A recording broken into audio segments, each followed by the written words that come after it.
একটি বই ৬৪০ টাকায় বিক্রি করে ২০% ক্ষতি হলে ক্রয়মূল্য কত? এখানে আমার ক্রয়মূল্য কত জানেনি। এখানে বিক্রয় মূল্য বলে দেওয়া আছে ৬৪০ টাকা, ক্ষতির হার বলে দেওয়া আছে ২০%। এই অঙ্কগুলো অনেক রকম পদ্ধতিতে করা যায়, কোনো সমস্যা নেই। আমি একটা পদ্ধতিতে করে দিচ্ছি। এটা একটু লেন্দি হবে কিন্তু পদ্ধতিটা সহজ। আমার যেহেতু এখানে ক্রয়মূল্য জানিনি, ধরি ক্রয়মূল্য সমান এক্স টাকা, ধরে নিলাম এক্স টাকা। এবার আমার বিক্রয় মূল্য দেওয়া আছে কত না, বিক্রয় মূল্য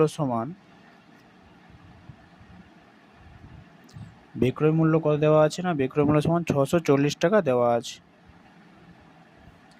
এবার এখান থেকে আমি ক্ষতি তো বের করতে পারি না। ক্ষতি সমান সবসময় কি জানি না, ক্রয় মূল্য মাইনাস বিক্রয় মূল্য, ক্রয় মূল্য মাইনাস বিক্রয় মূল্য। এবার ক্রয় মূল্য কত না এক্স ধরছিলাম, আর এখানে ৬৪০ টাকা আমার দেওয়া ছিল বিক্রয় মূল্য, তাহলে এখানে ক্ষতি বেড়েছে। তো অতএব এখানে আমি ক্ষতির হারটা বের করতে পারবো না। ক্ষতির হার ইকুয়াল টু সবসময় জানি কি না, ক্ষতি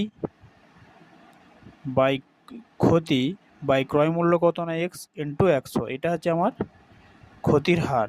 এটা সূত্র থাকে কি না, ক্ষতির হার সমান কি, ক্ষতি বাই ক্রয় মূল্য ইন্টু ১০০, ক্ষতি বাই ক্রয় মূল্য ইন্টু ১০০, ক্ষতির হার। এবার আমার অঙ্কে দেওয়া ছিল কি, এখানে ২০% ক্ষতি হয়েছে। এই ক্ষতির হার আর এই ক্ষতির হার তো একই ক্ষতির হার। এবার এই ক্ষতির হার ওই ক্ষতির হার আমরা সমান করব। সমান করলে কি হবে না, আমরা এক্সের মানটা পেয়ে যাব। তো অতএব কি করব না, x minus ৬৪০ by x into ১০০ by ২০, বা এক্স মাইনাস ৬৪০ বাই এক্স, এই ১০০টা নিচে আসবে, এই ০ ০ ২ ৫ ১০ হলো।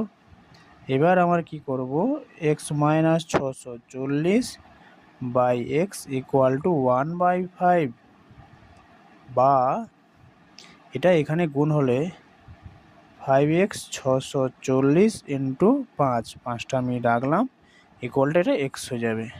বা 5x এটা এই পাশে আনলে কী হবে, এক্স, এটা পাশে প্লাস হয়ে যাবে এত, বা 4x ইকুয়াল টু ৬৪০ ইন্টু ৫,